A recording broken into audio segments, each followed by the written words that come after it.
ایسے ایسے خوبصورت مناظر دیکھ رہے ہیں صدیق اکبر، دیکھ رہے ہیں صدیق اکبر، کیا کہوں ان کے مقدر پر کہ 3 ہی آرزویں تھیں اور 3 ہی پوری ہو گئیں۔ ہماری آپ کی آرزویں کتنی ہوتی ہیں؟ ہم اپنی آرزوؤں کا قبرستان اپنے دل کو بنا دیتے ہیں، کسی کی آرزویں تمنائیں پوری نہیں ہوتی۔ لیکن کتنا خوش قسمت انسان ہے حضور کی امت کا، میری آرزو ہیں یہ 3 ہیں۔ کون سی آرزو؟ النظر الی وجہ رسول اللہ صلی اللہ علیہ وسلم، نظر میری ہو اور سامنے آقا کا چہرہ ہو، سامنے آقا کا چہرہ ہو، سامنے آقا کا چہرہ، بس میں دیکھتا جاؤں وہ دکھتا جائے، میں دیکھتا جاؤں وہ دکھتا جائے، میری یہ بڑی آرزو ہے۔ اللہ نے کہا 3 دن 3 راتیں تو ایسے دیکھ کہ تیرے سوا دوسرا دیکھنے والا بھی کوئی نہیں، ایک عرش والا دیکھ رہا ہے، بس خدا دیکھ رہا ہے، اس کے سوا کوئی۔ تم ان 3 راتوں میں وحدہ لا شریک۔ اسی لیے تو عمر رضی اللہ تعالیٰ عنہ بیت کلفی میں کہتے تھے، اے اللہ کے محبوب، غار کی رات، ایک رات کی نیکیاں مجھے دے دو، میری ساری زندگی کی نیکیاں لے لو، میں فائدے میں۔ بڑی خوبی ہے، بڑی خوبی۔ اتنا نور منتقل ہوا کہ پیارے پیغمبر صلی اللہ علیہ وسلم مدینہ میں داخل ہوئے تو پہچاننے میں لوگ غلطی کر رہے تھے۔ صدیق اکبر رضی اللہ تعالیٰ عنہ کو آگے بڑھ کر سلام کر رہے تھے، ابوبکر صدیق رضی اللہ تعالیٰ عنہ فوراً پہچان گئے، آگے بڑھے، اپنا رومال اتارا اور رومال اتار کر حضور کے کندھے پر رکھ کے پیچھے چلنے لگے تاکہ معلوم ہو آقا کون ہے اور خادم کون، آقا کون ہے اور خادم۔ تو پیچھے چلتے تھے۔ تو پہلی آرزو بتائی نظر میری ہو، نظارہ آمنہ کا لال ہو۔ دوسری آرزو بتائی کہ اولاد میری ہو اور خدمت اور گھر آمنہ کے لال ہو۔ کیسی پوری ہوئی، کیسی پوری ہوئی کہ جب ہجرت کی رات کو نکلے تو ابوبکر صدیق رضی اللہ تعالیٰ عنہ کی صاحبزادی حضرت اسما خوراک پہنچاتی تھی غار حرا پہ، وہ خوراک پہنچانے والی تھی، اور جب اللہ نے چاہا تو پھر دوسری صاحبزادی امی عائشہ ساری امت کی ماں بن گئی، ساری زندگی گھر کے اندر آ گئی، گھر والی ہو گئی، اور اس گھر کو اللہ نے اتنا نوازا، اس گھر کو اللہ نے اتنا نوازا کہ بس وہ گھر رحمتوں کا مرکز بن گیا۔ تیرا حجرہ امین خاص ہے ذات رسالت کا کہ اسی میں رحمت للعالمین رہتے تھے، رہتے ہیں، اسی میں رحمت للعالمین رہتے تھے، رہتے ہیں، اور بساط ارض پر ٹکڑا یہی ہے جنت کا، بساط ارض پر ٹکڑا یہی ہے جنت کا۔ اللہ نے ابوبکر صدیق رضی اللہ تعالیٰ عنہ کی صاحبزادی کو ایسا شرف دیا کہ حضور کی برکت سے ان کا گھر جنت کا ٹکڑا بن گیا۔ تو فرمایا دوسری آرزو یہ ہے کہ اولاد میری ہو، خدمت حضور کی ہو، خدمت حضور کی ہو، یہ دوسری آرزو بتائی۔ اور پیارے پیغمبر صلی اللہ علیہ وسلم کی ذات نے پھر صدیق اکبر رضی اللہ تعالیٰ عنہ کا جو احترام امت کو سکھایا، میں عرض کر رہا تھا کہ ابو دردہ فرماتے ہیں حضور بھی تشریف لے جا رہے ہیں اور میں ساتھ ہوں اور صدیق اکبر بھی ساتھ ہیں، تھوڑا سا میں صدیق اکبر رضی اللہ تعالیٰ عنہ سے آگے بڑھنے لگا۔ کوشش یہی ہوتی تھی نا صحابہ کی کہ حضور کی قربت مل جائے، حضور کی قربت مل جائے، تو تھوڑا سا میں آگے ہوا تو حضور نے ایسے دیکھا، اور دیکھنے کے بعد مجھے فرمایا تو اس شخص سے آگے بڑھ رہا ہے، تو اس شخص سے آگے بڑھ رہا ہے، یہ امت میں سب سے بہتر ہے۔ اور پھر دوسرا جملہ فرمایا جتنے لوگوں پر سورج طلوع ہوتا ہے، جتنے لوگوں پر سورج طلوع ہوتا ہے، ان تمام لوگوں میں میرا ابوبکر سب سے افضل ہے، سب سے افضل ہے، سب سے زیادہ فضیلت والا ہے۔ پھر اس بات کو حضرت علی رضی اللہ تعالیٰ عنہ نے کسی اور رنگ میں بیان فرمایا۔ خطبہ دینے لگے جب حضرت علی رضی اللہ تعالیٰ عنہ پہلے اللہ کی حمد و ثنا کی، پھر پیارے پیغمبر صلی اللہ علیہ وسلم کی ذات پر درود بھیجنے کے بعد پہلا جملہ فرمایا، لوگوں اس بات میں کوئی شک نہیں ہے کہ لوگوں میں حضور کے بعد سب سے افضل ذات ابو بکر صدیق رضی اللہ تعالیٰ عنہ کی ذات ہے۔ اللہ کے نبی کی ذات کی تصدیق فرمائے، اللہ کے نبی کی ذات کی تصدیق فرمائے۔ پھر حضرت ابن عباس رضی اللہ تعالیٰ عنہ فرماتے ہیں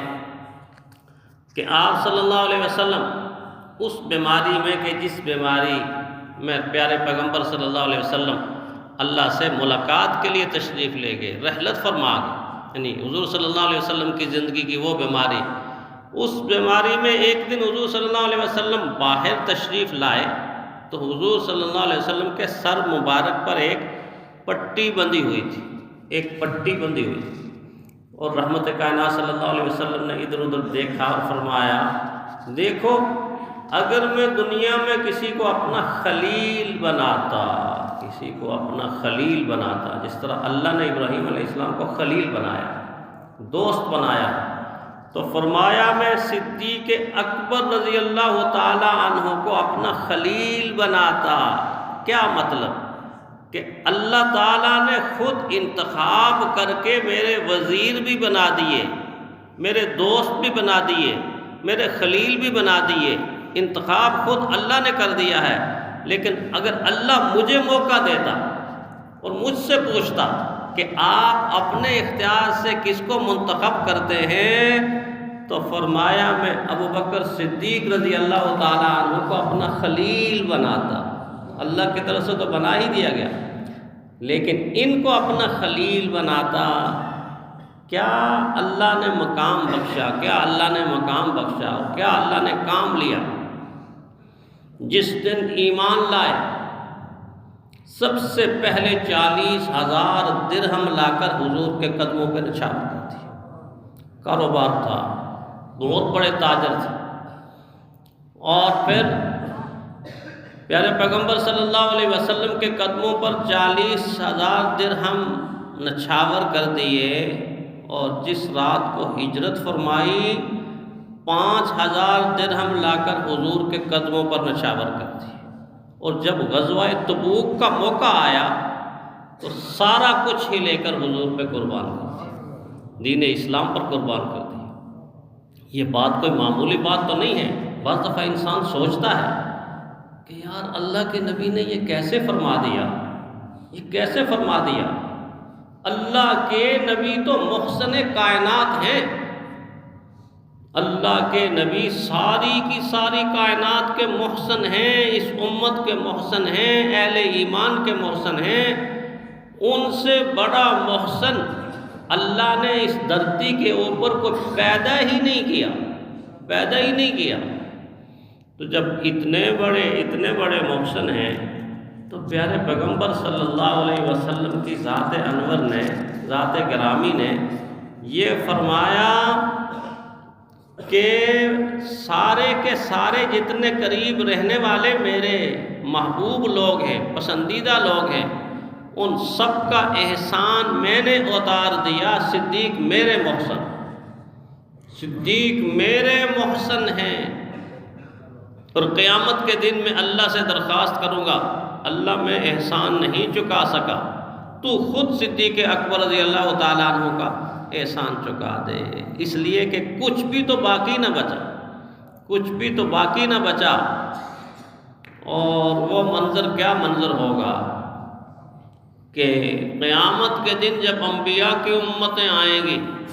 آدم علیہ السلام کی امت آئے گی، نوح علیہ السلام کی امت آئے گی، ابراہیم علیہ السلام کی امت آئے گی، حضرت اسماعیل کی امت آئے گی، حضرت اسحاق کی امت آئے گی، حضرت یعقوب کی امت آئے گی، حضرت داؤد کی امت آئے گی، حضرت یوسف اور ہارون کی امتیں آئیں گی، موسیٰ، یونس اور الیاس کی امتیں آئیں گی، حضرت ادریس علیہ السلام کی امت آئے گی، حضرت ایوب علیہ السلام کی امت آئے گی، حضرت سلیمان علیہ السلام کی امت آئے گی، زکریا علیہ السلام کی امت آئے گی، یحییٰ اور عیسیٰ علیہ السلام کی امت آئے گی، حتیٰ کہ امام الانبیاء کی امت بھی آئے گی۔ ان امتوں کی صداقت کی ترجمانی کرنے والے اور امامت کرنے والے حضور کے امتی ابوبکر صدیق ہوں گے۔ اتنی بڑی شان ہے، اتنی بڑی شان ہے کہ ساری امتوں کی صداقت کی ترجمانی کرنے والے اور ساری امتوں کی صداقت کا پرچم لہرانے سارے صدیقین ان کے پیچھے آ جائیں، اور حضور کو بھی اللہ نے چن چن کے دیے۔ عدل کرنے والے سارے حضرت عمر کے پیچھے آ جائیں گے، حیا والے اور سخاوت والے حضرت عثمان کے پیچھے آ جائیں گے، جرت والے، علم والے اور شجاعت والے، ولایت والے حضرت علی کے پیچھے آ جائیں گے۔ حضور کے امتیوں کی قیادت کر کے جنت میں داخل ہوں گے، امتیوں کی قیادت کرتے جنت میں داخل ہوں گے۔ رحمت کائنات صلی اللہ علیہ وسلم نے آپ کو ایسا ایمان بخشا اس غربت کے زمانے میں کہ ایک تو محسن اس لحاظ سے کہلائے نا کہ میں نے عرض کیا کہ سب کچھ ہی قربان کر دیا، لیکن ایک اور احسان ہے، بڑا عجیب احسان۔ وہ زمانہ یاد کریں کہ جس زمانے میں پیارے پیغمبر صلی اللہ علیہ وسلم رحلت فرما گئے، اور رحلت فرمانے کے بعد امت کے لیے سب سے بڑا حادثہ اور سب سے بڑا دکھ اور سب سے بڑا غم حضور کی جدائی کا غم تھا۔ اتنا غم تھا کہ کوئی کسی کونے خدرے میں بیٹھ کر رو رہا ہے، آنکھیں برس رہی ہیں، دل کی کھیتی اداس ہو چکی ہے،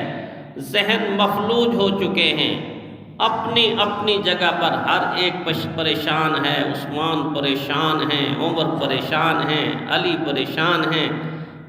آپ کی بیٹی فاطمہ پریشان ہے، حسن پریشان ہے، حسین پریشان ہے، ابو ہریرہ پریشان ہے، بلال کی چیخیں نکل رہی ہیں، لم تلدنی امی، او میری اماں مجھے کس لیے پیدا کیا تھا، پیدا نہ ہوتا آج کملی والے کا جدائی کا صدمہ نہ دیکھتا۔ اتنی زیادہ غم کی کیفیت صحابہ پر طاری ہو چکی۔ اسی عالم میں صدیق اکبر رضی اللہ تعالی عنہ باہر سے آئے، حضور کے حجرے میں گئے، چہرہ انور سے کپڑا ہٹایا، نبوت کی پیشانی پہ بوسہ دیا، اور بوسہ دینے کے بعد سیدھے باہر آ گئے اور سوچا سب دل چھوڑ چکے ہیں، سب ہمت ہار چکے ہیں، اگر میں اپنی آنکھوں کو کنٹرول نہ کر سکا اور میں اپنے وجود کو کنٹرول نہ کر سکا تو اس امت کو سنبھالے گا کون؟ گھر کا سربراہ باپ بھی اگر ہمت چھوڑ دے تو اولاد کو پھر سنبھالے گا کون؟ اور سامنے آ کر قرآن حکیم کی آیت وما محمد الا رسول قد خلت من قبلہ الرسل، یہ آیات جب شروع کی تو آنکھیں کھلنا شروع ہوئی صحابہ کی، اہل بیت کی آنکھیں کھلنا۔ عمر فرماتے مجھے ایسا لگتا جیسے ابھی آیتیں نازل ہو رہی،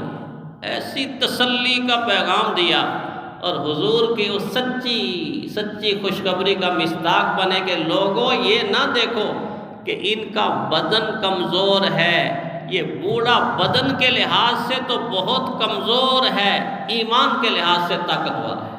ایمان اور حوصلے کے لحاظ سے طاقتور ہے۔ تو ایک احسان امت پر یہ بھی کیا کہ جب امت غمزدہ تھی تسلی کا ہاتھ ان کے سر کے اوپر رکھا اور فرمایا گھبرانا نہیں ہے، اللہ کے حبیب اللہ کے پاس چلے گئے ہیں، روشنی ہمارے پاس ہے، روشنی ہمارے پاس۔ تو پیارے پیغمبر صلی اللہ علیہ وسلم کے یہ جانثار 22 جمادی الثانی اسی مہینے کو انتقال فرماتے ہیں، اور انتقال کے وقت اثاثہ کیا ہے؟ ایک کمبل، ایک پیالہ، ایک غلام بیت المال سے، اور یہ تینوں حضرت عمر کو یہ تینوں واپس لو۔ حضرت عمر کی چیخیں نکل گئیں کہ دیکھ لیں اتنا بڑا سردار اور اتنا بڑا حضور کا لاڈلا دنیا سے جا رہا ہے، اور زبان سے یہ کہہ رہا ہے میرے کفن میں نئی چادریں استعمال نہ کرنا، پرانی چادروں کا کفن دینا، کیونکہ نئی چادریں مدینہ کی بیوہ بڑھیا کے کام آ جائیں۔ ایسے تھے حضور صلی اللہ علیہ وسلم کے رفیق۔ اللہ تعالیٰ ان کے نقش قدم پر چلنے کی ہمیں توفیق عطا فرمائے۔